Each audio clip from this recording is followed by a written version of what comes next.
love painting dogs, but their shapes are really weird, and I see three main mistakes that beginners often make when they are painting their pets or wanting to start pet portraits and dog portraits in particular. I'm going to show you with this first demonstration one of the things that people often get tripped up about, and that is doing the snout or the nose area of the dog. You'll see here, this is just the absolute cutest dog, and all of these images that I'm going to use were volunteered to me by my followers or by my students, so thank you so much to those people.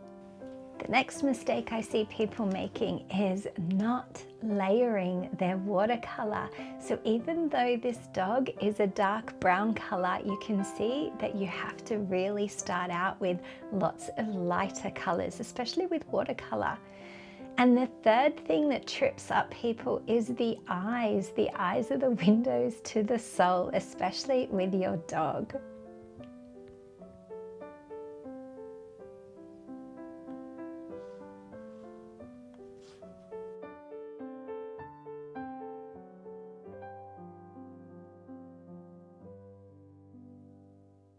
You are never going to run out of dogs to paint, and they come in all shapes and sizes. Have a look at this gorgeous pup that was volunteered by one of my followers, Nancy.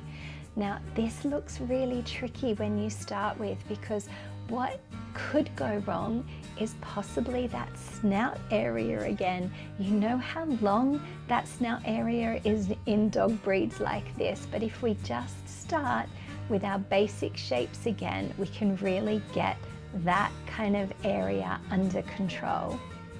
And again, we need to look at our layers. If we can build up our layers successfully, we can create a really successful feeling of fur and texture and movement, which is what's really important when you have a picture and a pet like this.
For this final one, I thought you might like to see just how we go about creating the shape.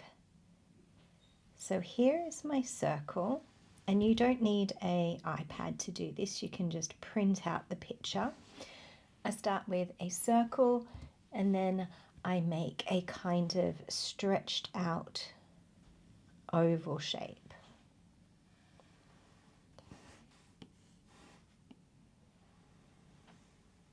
Ends up being a little bit rounded, and the top sometimes gets a bit flatter.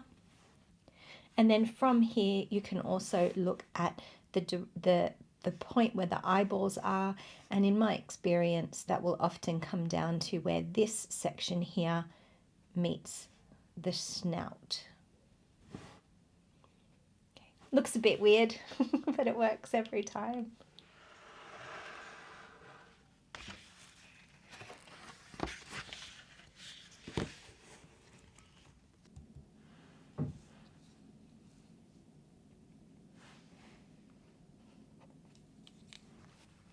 If you love the idea of painting your own dog, or your pet, your cat, whatever it might be. I'm going to leave a link to my Art Skill Academy membership in the description box.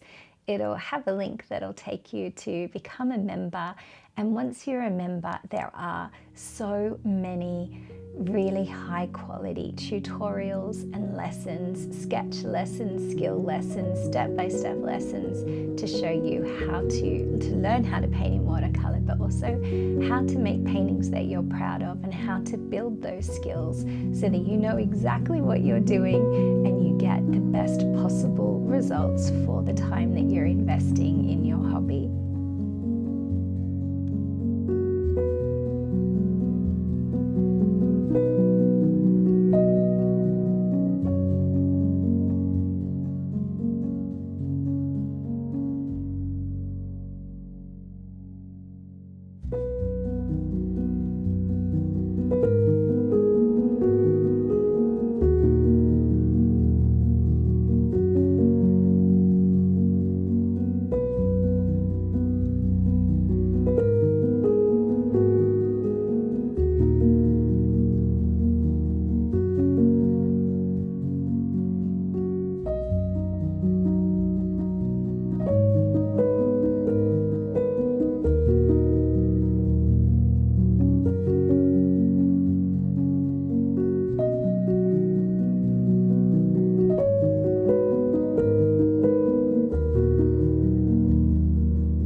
So which one did you like the most? I would love to know. Was it this sweet girl here? Was it this one? This one here? Let me know. Also, if you love the idea of painting your dog, what is it that is tripping you up? I'd love to help you with that. So let me know down in the comments. Where are you at with your watercolor journey? Maybe you've only just discovered watercolor and you're like, how would I ever draw that? How would I ever paint it? I'd love to know how I can help you some more. Go ahead and click the link as well to join my mailing list, where I'm going to have lots of tips and tricks for you coming up in the next few weeks. And click the like and the subscribe button so that you don't miss any of the upcoming videos. I'll see you guys in the next one.